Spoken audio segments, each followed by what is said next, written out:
তিলোত্তমার মৃত্যু এটা একটা অর্গানাইজড ক্রাইম।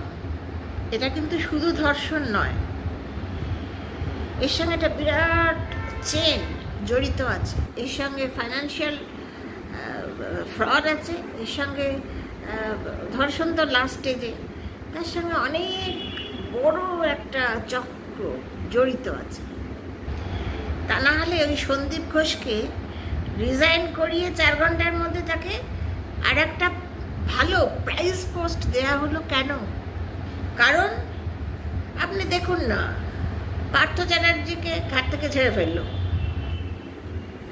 বালু তাকে খাদ্যমন্ত্রী তাকে ঘাট থেকে ছেড়ে ফেললো, কেষ্ট তাকে ঘাট থেকে ছেড়ে ফেললো, কিন্তু একে কেন আঁকড়ে আছে?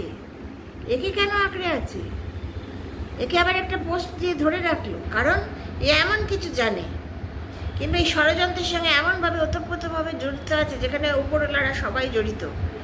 রাঘব বল এরা ধরা পড়বে।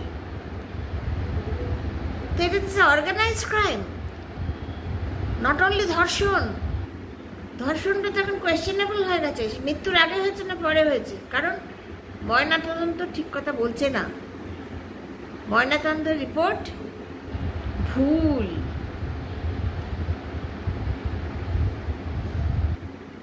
তাহলে কি বলবো আমরা? আপনারা পরপর দেখুন, বাবা মাকে প্রথমে আত্মহত্যা বলা হলো, 2-3বার টেলিফোন করে 2-3 রকম কথা বলা হলো। ময়নাতদন্ত আরজি করেই হলো, এবং কারা করলো? ওই যারা ক্রাইমের সঙ্গে জড়িত সন্দেহ হচ্ছে তারাই করলো। তারা কিনা সন্দীপ ঘোষের কথায় চলে। ডেড বডি তৎক্ষণাৎ পুড়িয়ে দেওয়া হলো।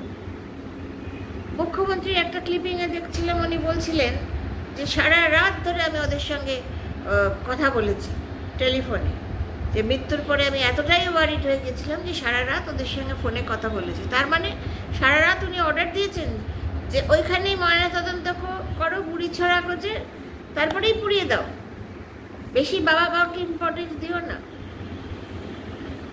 তো এইগুলো কি মানে ভালো প্রমাণ নয়? কেঁচো খুঁড়তেই তো সাপ বেরোবে। এগুলো তো দেখতে হবে, because it is organised crime. আরও দেখুন পরপর সিবিআই যাদের ধরছে, আর এর সঙ্গে বড় টাকা ইনভলভড। মৃতদেহ পাচার, শরীরের অঙ্গ প্রত্যঙ্গ পাচার, ওষুধ পাচার, তারপরে যেগুলো বর্জ্য পদার্থ সেগুলো পাচার, প্রতিটি স্টেপে টাকা। তারপরে দেখুন এই সন্দীপ ঘোষের বিরাট সম্পত্তি। একটা সরকারি হাসপাতালের প্রিন্সিপাল কত মাইনে পায় যেতে এত সম্পত্তি করেছে? এগুলো তো এভরিথিং কোয়েশ্চেনেবল।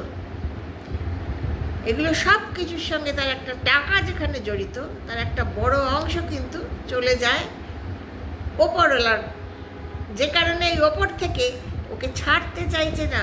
ওকে ধরলে কিন্তু সব পর্দা ফাঁস হয়ে যাবে। এখানে গুড়ো রহস্য লুকিয়ে আছে। খুব ভালো, এটা একবারে ডিটেকটিভ কেস। শুধু একটাই দুঃখ রয়ে গেল, অভয়া তিলোত্তমা মাকে ফেরত পাওয়া যাবে না। সে একটা বড় অধ্যায়কে উন্মোচন করে দিয়ে গেল। কিছু বলতে পারছি না। দেখুন, আপনারাও ভাবুন।